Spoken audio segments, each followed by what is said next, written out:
Hello, students. In this very odd situation, we have to teach you through such online means, and you also have to learn without hesitating and with your dedication. You have to learn yourselves from books and our lectures.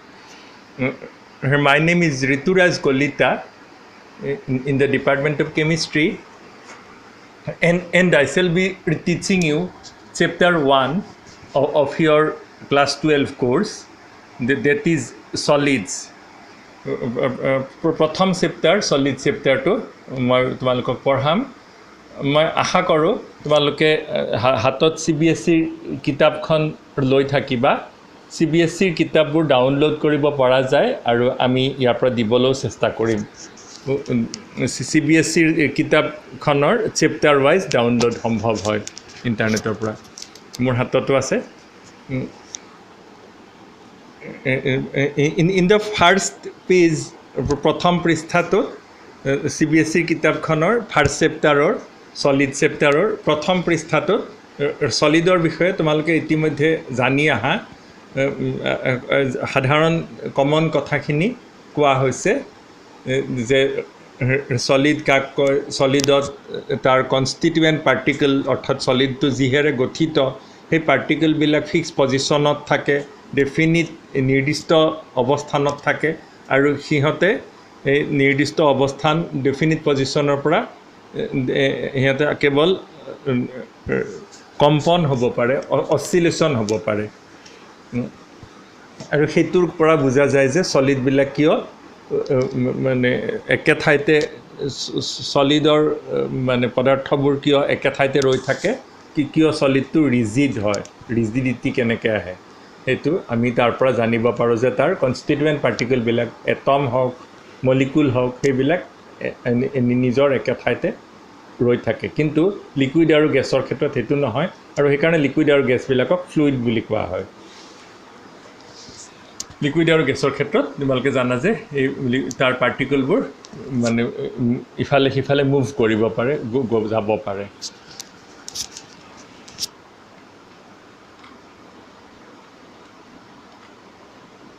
তাৰপিছত আমি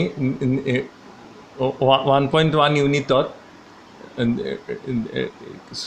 সলিডৰ কিছুমান general characteristics লক্ষ্য কৰিব পাৰোঁ। সেইবিলাকো তোমালোকে মোটামুটি জানা, স্কুল লাইফত গম পাইছা যে ডেফিনিট মাছ, ভলিউম আৰু শ্বেপ থাকে। যেনেকৈ আমাৰ লিকুইডৰ ক্ষেত্ৰত ডেফিনিট শ্বেপ নাথাকে, গেছৰ ক্ষেত্ৰত ডেফিনিট ভলিউম নাথাকে, কিন্তু সলিডৰ ক্ষেত্ৰত তেনেকুৱা হয়। তাৰপিছত সলিডৰ ইণ্টাৰমলিকুলাৰ ডিষ্টেঞ্চবিলাক অৰ্থাৎ সলিডটো যেনেকৈ যি মলিকুলাৰে গঠিত তাৰ মাজৰ ডিষ্টেঞ্চবোৰ শ্বৰ্ট হয়, ইণ্টাৰমলিকুলাৰ ফ'ৰ্চেছ আৰু ষ্ট্ৰং মলিকুলৰ মাজৰ ফ'ৰ্চবোৰ আন্তঃআণৱীয় বল সেইবোৰ শক্তিশালী হয় আৰু কনষ্টিটুৱেণ্ট পাৰ্টিকলবিলাক এটম, আয়ন বা মলিকুল সেইবিলাক ফিক্স পজিশ্যনত থাকে আৰু সিহঁতে নিজৰ পজিশ্যনৰ পৰা কেৱল অচিলেট কৰিব পাৰে। আৰু সলিডবোৰ ইনকম্প্ৰেছিবল আৰু ৰিজিড অৰ্থাৎ সেইবিলাক মানে সংকোচন কৰিব নোৱাৰি, কম্প্ৰেছ কৰিব নোৱাৰি আৰু সেইবোৰৰ শ্বেপটো একে থাকে, আকৃতি একে থাকে। ইয়াৰ পিছত আমি এটা এই কমন সাধাৰণ কথাখিনিৰ পিছত আমি হায়াৰ ছেকেণ্ডেৰীৰ প্ৰপাৰ মানে জানিবলগীয়া অংশলৈ আমি সোমাব পাৰোঁ। আমি 1.2 ইউনিটত তোমালোকে লক্ষ্য কৰিব পাৰা এমৰফাছ আৰু ক্ৰিষ্টেলাইন সলিডৰ মাজত পাৰ্থক্য। What is the difference between amorphous and crystalline solids? What are these two kinds of solids that we encounter? In crystalline solids, the piece of solid tukuratu is composed of a large number of crystals, small crystals in general. Sometimes in very rare cases a piece of crystal, a piece of crystalline solid is just one crystal. In general, a piece of crystalline solid that you can see, suppose a piece of metal that will be composed of a large number of small crystals joined together. In case of salt, nimokhor khetrot, you will see small crystals being separate from one another. Muthote, generally crystalline solids, there is a large number, or there are one or more or large number of small crystals. Now, each of these crystals will have a definite characteristic geometrical shape. এটা বিশেষ জ্যামিতিক আকৃতি থাকে প্ৰত্যেকটো ক্ৰিষ্টেলৰে একে ধৰণৰ আকৃতি থাকে কিছুমান ক্ৰিষ্টেল নিডল লাইক বেজিৰ দৰে কিছুমান পদাৰ্থৰ some substance have needle like crystals. In that case, all the crystals that you will see will be needle shaped. Some will be large, some will be small, but all of one particular shape. Amorphous solidৰ ক্ষেত্ৰত কথাটো একেবাৰে বেলেগ হয় যে amorphous solidত crystal বিলাকৰ amorphous solidত তেনেকুৱা ক্ৰিষ্টেলেৰে গঠিত হোৱা দেখা নাযায় তাত তাৰ যিবিলাক পাৰ্টিকল আমি পাম সেই পাৰ্টিকলবিলাকৰ কোনো ডেফিনিট শ্বেপ নাথাকিব amorphous solidৰ উদাহৰণ খুব বেছি নহয় examples of amorphous solids are only just common examples are glass, plastics and rubber. And whereas most of the solids that we see, whether metals, whether substances like sugar, iodine, whether salts, common salt and other kinds of salts, all these are generally crystalline solids. এতিয়া আমি এটা difference গম পালোঁ যে definite শ্বেপৰ ক্ৰিষ্টেলছবিলাক composed হৈ পেলাই crystalline solid form হয় আৰু নট ডেফিনিট শ্বেপ ইনডেফিনিট শ্বেপৰ পাৰ্টিকলছবিলাক লগ হৈ এমৰফাছ চলিড এটা ফৰ্ম হয় আৰু এতিয়া আমি ক্ৰিষ্টেলটোৰ ভিতৰত আমি লক্ষ্য কৰিব পাৰোঁ we can note the arrangement of constituent particles Constituent particles means atoms, molecules or ions, whichever is the case for different solids, which are making the solid piece of solid. Such as কিছুমান solidৰ ক্ষেত্ৰত এইটো এটমেৰে গঠিত যেনে আমি যদি silicon consider কৰোঁ silicon is consisting of silicon atoms. Or carbon is consisting of carbon atoms, whereas some solids are made of molecules. So such as ice is made of H2O molecules. And some solids are consisting of ions, such as NaCl is made of Na plus and Cl minus ions. That is the idea of constituent particles. In school, in primary school, you must have learned that all substances are made of molecules. No, this is wrong. Rituraj Kolita, is telling you that this is all substances are made of molecules is not correct.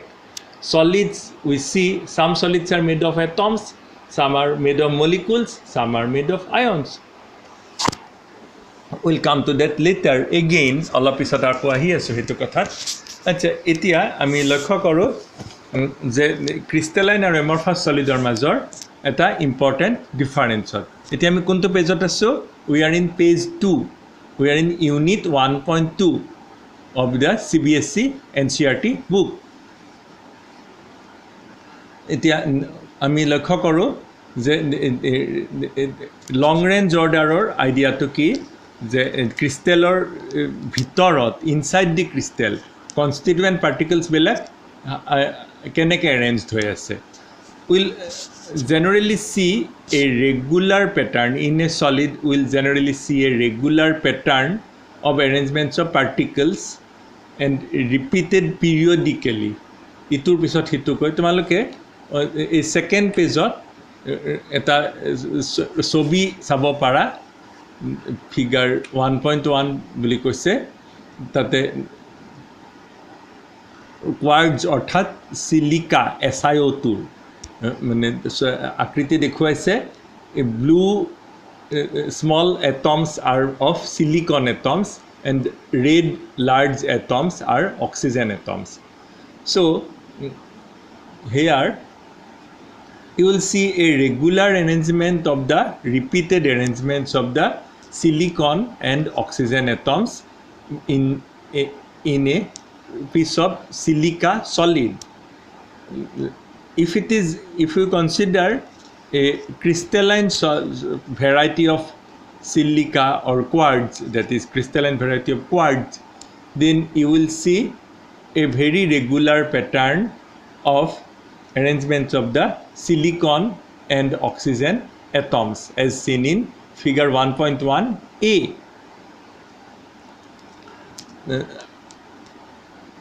You will see periodic change, the difference of the interatomic distances silicon or oxygen atomor major distance bilak periodically change hobo, periodically একে ধৰণৰ হ'ব। আমি সিলিকনৰ পিছত এটা ডিষ্টেন্সত oxygen পালোঁ, আকৌ আৰু একেখিনি ডিষ্টেন্স গ'লে আকৌ আৰু এটা সিলিকন পাম, তাৰ পৰা আৰু এটা অক্সিজেন পাম, তেনেকৈ ষ্ট্ৰাকচাৰটো আগবাঢ়ি গৈছে। এইটো এটা ৰেগুলাৰ এৰেঞ্জমেণ্ট। এতিয়া এই ৰেগুলাৰ এৰেঞ্জমেণ্টত ইহঁতৰ মাজৰ ডিষ্টেন্স কিমান আৰু ইহঁতে যিটো লাইনত এৰেঞ্জড হৈ আছে এটমছবিলাক বা কনষ্টিটুৱেণ্ট পাৰ্টিকলছবিলাক যেনেকুৱা লাইনত এৰেঞ্জড হৈ আছে, সেই এৰেঞ্জমেণ্টটো লং ডিষ্টেন্সলৈকে আছে নে নাই, this makes the difference between crystalline solid and amorphous solid. In case of crystalline solid, the regular periodic arrangement of atoms go on up to a very large distance, generally up to the whole end of the crystal, piece of crystal. Ami paisilu a crystalline solid piece is made of various small particles, so small particles which are crystals. So eta crystal or solid khinir bhitorot eta crystal jodi ami consider koru, generally আমি দেখা পাম crystalline solidৰ ক্ষেত্ৰত regular arrangements of atoms or other constituent particles will continue in the same way up to a very long distance, whereas in case of amorphous solids such as quartz glass, figure 1.1b, you can see that these regular arrangements of atoms continue only for a short distance and breaks down while we go for a long distance. বেছি দূৰলৈ গৈ থাকিলে এই regular এৰেঞ্জমেণ্টটো brake down হোৱা দেখা যায়।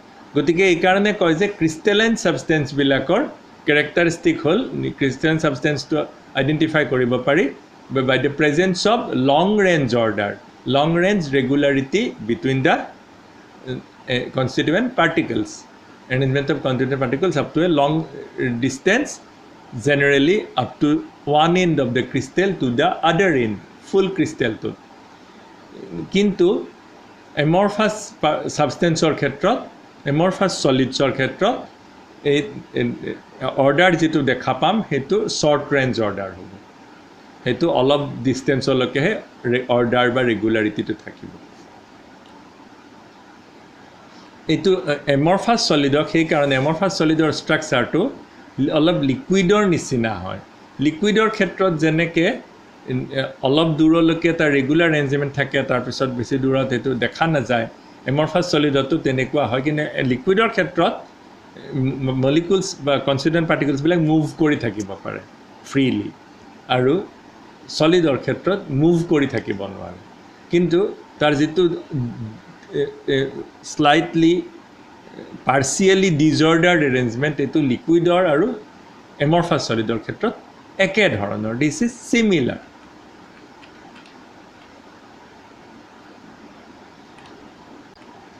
এতিয়া crystalline solid আৰু এমৰফাছ সলিডৰ মাজত এই যে আমি ডিফাৰেঞ্চ পালোঁ among the structures in the case of existence of long range order in crystalline solids, long range order in crystalline solids, and short range existence of short range order in amorphous solids. Heitu karone crystalline solids and amorphous solids er majot property bur difference hoy. Dare ami eta ke sabo paru ki property difference hoy. We are now in page 3 of the chapter 1 of the CBSE book. Ebar ami crystalline solids of দেখা পাওঁ যে crystalline solids there is a sharp melting point. The melting point to sharp definite এটা temperature আছে যেনে আমি পানী আৰু ice বৰফ আৰু পানীৰ মাজত এইটো দেখা পাওঁ যে এটা পাৰ্টিকুলাৰ টেম্পাৰেচাৰত তলত পাৰ্টিকুলাৰ টেম্পাৰেচাৰতকৈ কম হ'লে সাবষ্টেন্সটো সলিড হৈ যায় তাতকৈ অকণমান বেছি হ'লেও স্লাইটলি বেছি হ'লেও সাবষ্টেন্সটো ফুল্লি লিকুইড হৈ যায় তেনেকৈ ক্ৰিষ্টেলাইন সাবষ্টেন্সবিলাকৰ ক্ৰিষ্টেলাইন সলিডছবিলাকৰ এটা শাৰ্প মেল্টিং পইণ্ট থাকে যিটো টেম্পাৰেচাৰ পালে সি লিকুইডলৈ কনভাৰ্ট হৈ যায় কিন্তু এমৰফাছ সলিডবিলাক দে সফেন over this becomes softer and softer over a range of temperature and finally they become liquid as the transition of the amorphous solid from a solid into a liquid happens over a range of temperature over which they become softer and softer and softer and finally becomes free moving liquid. This is for amorphous solid over a range of temperature. Suppose a given glass has a melting temperature around 120 degrees centigrade. So what will that mean? That somewhere plus minus 5 degree or so, 115 to 125, this glass will become softer and softer finally at one temperature, suppose 125 degrees centigrade, it will become completely liquid and if we cool it again at 115 degrees centigrade it will become fully amorphous solid. Tenekoi over a range of temperature it melts and by a gradual degree of getting softer.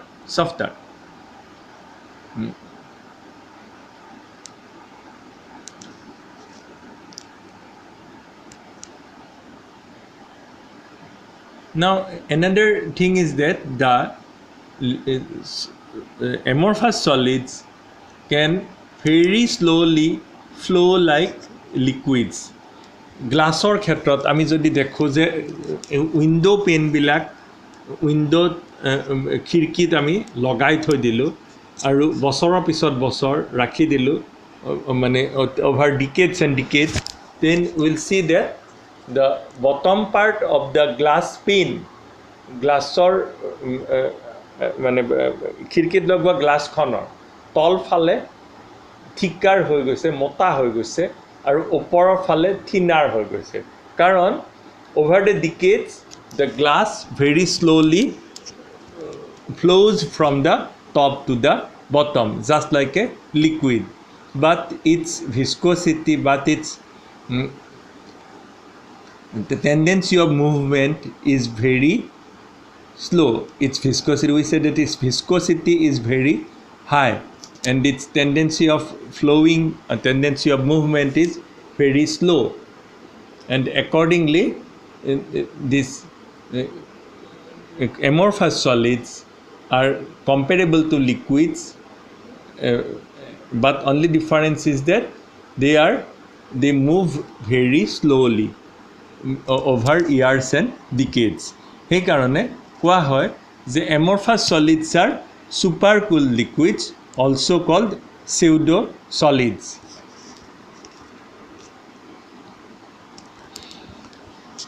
তাৰপিছত আমি আৰু তাৰ property লক্ষ্য কৰোঁ যে crystalline সলিডছবিলাক এনাইচোট্ৰপিক তাৰ মানে বেলেগ বেলেগ ডিৰেকশ্যনত সিহঁতৰ ফিজিকেল প্ৰপাৰ্টিবোৰ বেলেগ বেলেগ হয় ইলেক্ট্ৰিকেল ৰেজিষ্টেঞ্চ হওক ৰিফ্ৰেক্টিভ ইণ্ডেক্স হওক এইবিলাক যদি আমি অবজাৰ্ভ কৰোঁ in different directions then they will be different for a crystalline substance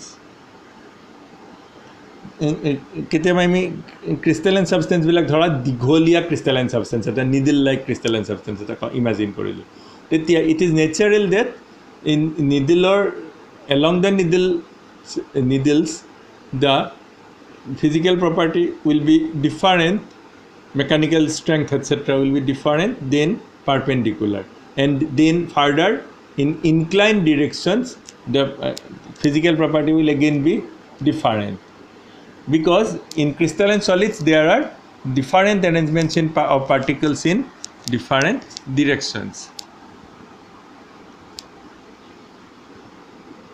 গতিকে যেহেতু arrangement of particles is different in different directions, the physical property is also found to be different along its direction. কেনেকুৱা যেনে refractive index, পোহৰ পৰিলে light পৰিলে কিমানখিনি reflect কৰে, এটা ডিৰেকশ্যনত বেলেগ ৰিফ্ৰেক্ট কৰিব, আন এটা ডিৰেকশ্যনত বেলেগ ৰিফ্ৰেক্ট কৰিব। এইটো ক্ষেত্ৰত দেখা যাব আমি ক্ৰিষ্টেলাইন চলিডছৰ ক্ষেত্ৰত। কিন্তু এমৰফাছ চলিডত মানে ভিতৰত নেনোমিটাৰ স্কেলতে 300 নেনোমিটাৰ্ছ গ'লে আমাৰ কি হ'ব, ডিৰেকশ্যনবিলাক ঘূৰি ঘূৰি যাব। লং ৰেঞ্জ অৰ্ডাৰ নাই এমৰফাছ চলিডত, শ্বৰ্ট ৰেঞ্জ অৰ্ডাৰ। গতিকে এমৰফাছ চলিডৰ ভিতৰত যেতিয়া আমি এটা ডিৰেকশ্যন ইমাজিন কৰিম, সেই লাইন অফ এটমছ ইমাজিন কৰিম, তোমালোকে নিশ্চয় বুজি পাইছা যে চলিডবিলাকত লাইনছ অফ এটমছ থাকিব। গতিকে লাইনছ অফ এটমছ যেতিয়া আমি ইমাজিন কৰিম, তেতিয়া আমি অলপ দূৰ গৈ দেখিম যে লাইনডাল ঘূৰি গৈছে। তেনেকৈ সকলো ডিৰেকশ্যনতে যেতিয়া আমি উই গ' ফৰ টু মাইক্ৰ'মিটাৰ স্কেলছ, আমি ফিজিকেল প্ৰপাৰ্টিবিলাক মেজাৰ কৰিম মাইক্ৰ'মিটাৰ বা মিলিমিটাৰ স্কেলত। তেনেকুৱা স্কেলত আমি গ'লে তাৰ ভিতৰত মানে শ্বৰ্ট ৰেঞ্জ অৰ্ডাৰৰ কাৰণে আমি 300 নেনোমিটাৰ্ছতে ডিৰেকশ্যনবিলাক চেঞ্জ হৈ যাব। আৰু সেইকাৰণে যেতিয়া আমি piece of amorphous solid having dimensions in micrometres 10⁻³ millimeters or 10⁻1 millimeter, sorry 10⁻0 millimeter, 1 millimeter স্কেলত বা মাইক্ৰ'মিটাৰ স্কেলত যেতিয়া আমি ইমাজিন কৰোঁ, যেতিয়া আমি হিচাপ কৰিম, তেতিয়া ফিজিকেল প্ৰপাৰ্টিবিলাক আমি চব ডিৰেকশ্যনতে একে একে দেখিম। Will see physical property same in all the directions. This is because in the amorphous solid there is short range order, so all the directions in a macro scale, in a large scale, that is micrometer or millimeter scale, all the directions become equivalent. ভিতৰত সকলো ডিৰেকশ্যনে মানে যেতিয়া আমি large স্কেলত ল'ম, micrometre বা millimetre স্কেলত ল'ম, চব একে ধৰণৰ হৈ যাব। গতিকে আমি ফিজিকেল প্ৰপাৰ্টিবিলাক আমি ডাঙৰ স্কেলত মেজাৰ কৰোঁতো, গতিকে আমাৰ ভেলুবিলাক চব ডিৰেকশ্যনত একে একে ওলাব। যেনে ৰিফ্ৰেক্টিভ ইণ্ডেক্স বা ইলেক্ট্ৰিকেল কণ্ডাক্টিভিটি, ইলেক্ট্ৰিকেল ৰেজিষ্টেঞ্চ, এইবিলাক আমি একে একে ওলাব। গতিকে ইয়াতে টেবুল 1.1ত ক্ৰিষ্টেলাইন আৰু এমৰফাছ চলিডৰ মাজত ডিষ্টিংশ্যনবিলাক লিখি দিছে যে ডেফিনিট ক্ৰিষ্টেলাইন শ্বেপ থাকে, জামেট্ৰিকেল শ্বেপ, আৰু এমৰফাছ চলিডত ইৰেগুলাৰ শ্বেপ থাকে। মেল্টিং পইণ্টটো ক্ৰিষ্টেলাইন চলিডত চাৰ্প হয়, এমৰফাছ চলিডত gradually soften over a range of temperature হয়। আৰু ক্লিভেজ প্ৰপাৰ্টি কেনেকৈ ভাগ হৈ যাব যেতিয়া আমি ভাঙিব চেষ্টা কৰোঁ, সেইটো প্ৰপাৰ্টি আমাৰ ক্ৰিষ্টেলাইন চলিডছ আৰু এমৰফাছ চলিডছত বেলেগ বেলেগ হ'ব। ক্ৰিষ্টেলাইন চলিডছত ৰেগুলাৰ ছাৰ্ফেচত ভাগ হ'ব। Heat of fusion, enthalpy of fusion, latent heat, যেতিয়া আমি মেল্টিং হয় তেতিয়া সেইটো লেটেণ্ট হিটটো ক্ৰিষ্টেলাইন চলিডছত ডেফিনিট কেৰেক্টাৰিষ্টিক হ'ব, যেনে আইচৰ। কিন্তু এমৰফাছ চলিড যেনে গ্লাছৰ ডেফিনিট লেটেণ্ট হিট বা definite heat of fusion, enthalpy of fusion নাথাকিব। আৰু ক্ৰিষ্টেলাইন চলিডছত এনাইচ'ট্ৰপিক হয় আৰু এমৰফাছ চলিডবোৰ আইচ'ট্ৰপিক হয়। সকলো ডিৰেকশ্যনত একে ফিজিকেল প্ৰপাৰ্টি। আকৌ ক্ৰিষ্টেলাইন চলিডবিলাক হ'ল ট্ৰু চলিডছ, এমৰফাছ হ'ল চিউডো চলিডছ বা ছুপাৰ কুল লিকুইডছ, বৰ বেছিকৈ ঠাণ্ডা হোৱা লিকুইড বুলি ইমাজিন কৰা হয়। আমি অলপ আগতে গম পালোঁ। আৰু ক্ৰিষ্টেলাইন চলিডছত সকলোতকৈ ইম্পৰ্টেণ্ট কথা, ক্ৰিষ্টেলাইন চলিডছত লং ৰেঞ্জ অৰ্ডাৰ থাকে আৰু এমৰফাছ চলিডত মাত্ৰ শ্বৰ্ট ৰেঞ্জ অৰ্ডাৰ থাকে। গতিকে আমি এইবাৰ 4th পেজলৈ আহিছোঁ। 1.3 আমি এতিয়া 1.3 পাৰ্টত ক্ৰিষ্টেলাইন চলিডছৰ ক্লাছিফিকেশ্যন আমি ডিছকাছ কৰিম। আমি পালোঁ চলিডছবিলাক আমি এমৰফাছ আৰু ক্ৰিষ্টেলাইন দুটা ভাগত ভাগ কৰিলোঁ। তাতে লক্ষ্য কৰিলোঁ যে এমৰফাছ চলিডছবিলাক প্ৰপাৰ চলিডছ নহয়, সিহঁত হ'ল ছুপাৰকুল লিকুইড টাইপৰ। আনহাতে ক্ৰিষ্টেলাইন চলিডছবিলাক প্ৰপাৰ চলিডছ বা ট্ৰু চলিডছ আমি গম পালোঁ। এই ট্ৰু চলিডছবিলাক কিমান বেলেগ বেলেগ ধৰণৰ ভাগ হ'ব পাৰে আমি এতিয়া আমি লক্ষ্য কৰিব পাৰোঁ উই কেন নোট নাও মই অলপ আগতে কৈছিলোঁ তোমালোকক যে কিছুমান সাবষ্টেন্স অনলি এটমেৰে ফৰ্ম হয় কিছুমান সলিডছ কিছুমান সলিডছত আৰু কিছুমান সলিডছত আয়নছ থাকে কিছুমান সলিডছত মলিকুলছ থাকে যেনে আইছত আমাৰ মলিকুলছ আছে গতিকে তাৰ বেচিছত আমাৰ ভাগ হ'ব এতিয়া এটম থকা সলিডবিলাকো দুটা ধৰণৰ থাকিব পাৰে এটমবিলাকৰ মাজত কোভেলেন্ট বন্ডিং হৈ থাকিব পাৰে নহলে বা এটমবিলাক মেটেলিক বন্ডিং হৈ থাকিব পাৰে য'ত যিহাৰ পৰা আমি মেটেল পাওঁ গতিকে এনেকৈ আমি চাৰিটা ভাগ হয়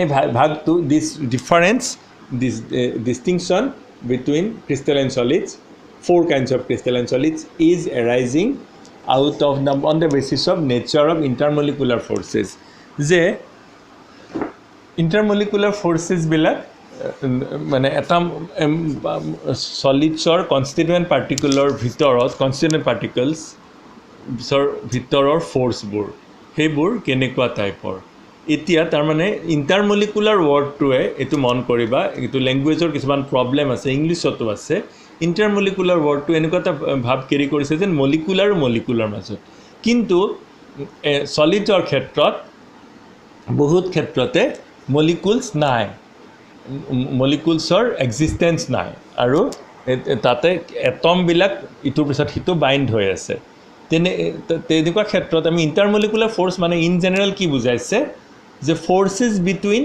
constituent particles of solids intermolecular forces in solids means forces between constituent particles of solids one constituent particle and its neighboring constituent particle etia constituent particle bilak ami paisu tin dhoroner hobo pare atoms molecules or ions gotike accordingly amar atoms aru atoms ar majot jetia constituent particle bilak atoms hoy tetia ami hihotor majot intermolecular force to dui dhoroner hobo pare eta hol covalent যেনেকৈ আমি silica quartz আমি গম পালোঁ quartz crystal silica SiO2 অলপ আগতে তোমালোকে এটা ছবি দেখিছিলা এই ছবিটোত তোমালোকে দেখিছা যে all silicon atoms is bound to oxygen atoms each silicon atom is bound to oxygen atoms then each oxygen atom is bound to silicon atoms এনেকুৱা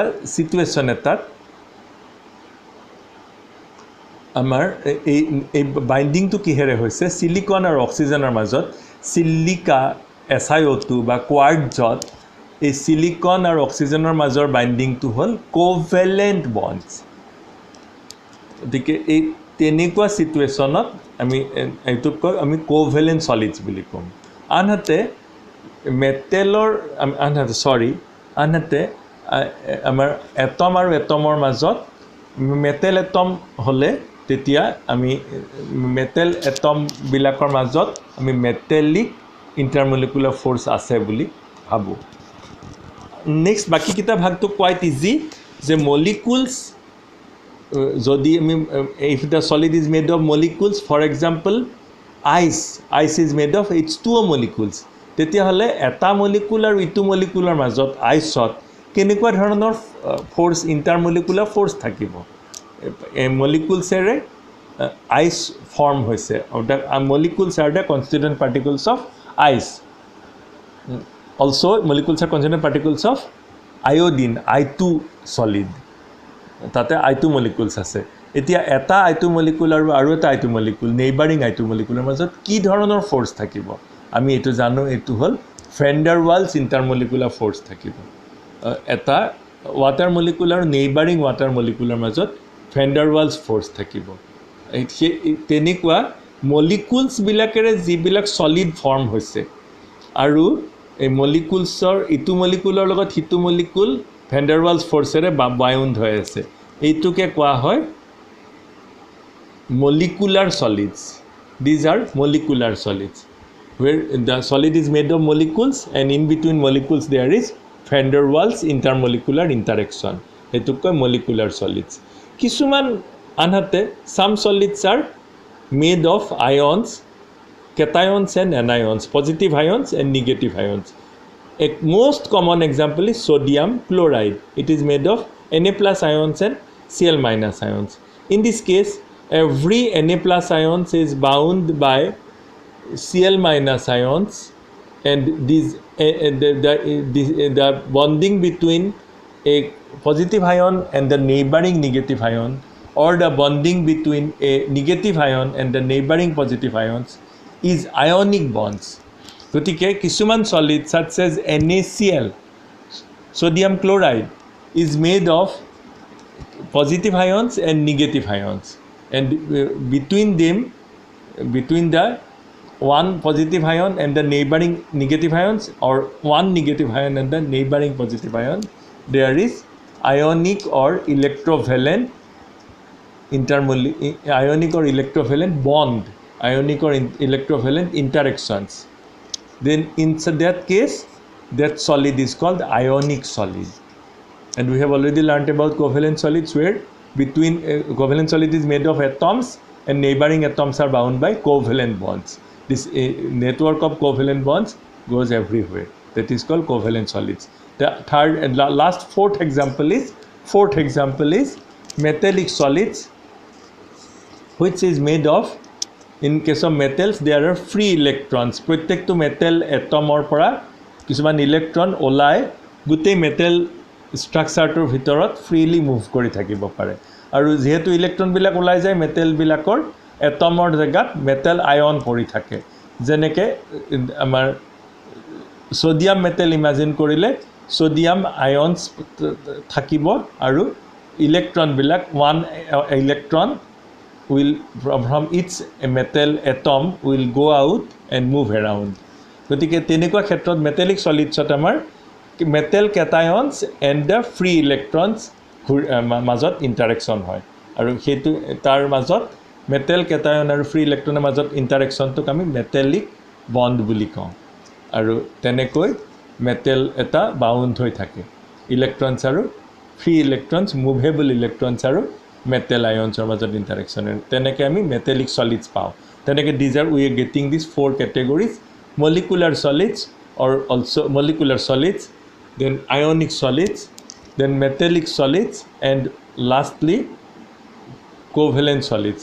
মই উল্টা পুল্টাকৈ কৈ আছোঁ, গতিকে ইয়াতে লিখা আছে কি molecular, এইটো অৰ্ডাৰত molecular solids, ionic solids, metallic solids and covalent solids. Covalent solids সত যেহেতু এটমবিলাক ইটোৰ লগত সিটো বন্ধ হৈ পেলাই বহুত দূৰলৈকে কোভেলেণ্ট বণ্ডৰ লাইনটো চলি থাকে, গতিকে কোভেলেণ্ট সলিডছবিলাকক নেটৱৰ্ক সলিডছ বুলিও কয়। আমি নেক্সট ক্লাছত বাকীখিনি কথা এই ডিভিজনবিলাক ভালকৈ গম পাম। Thank U.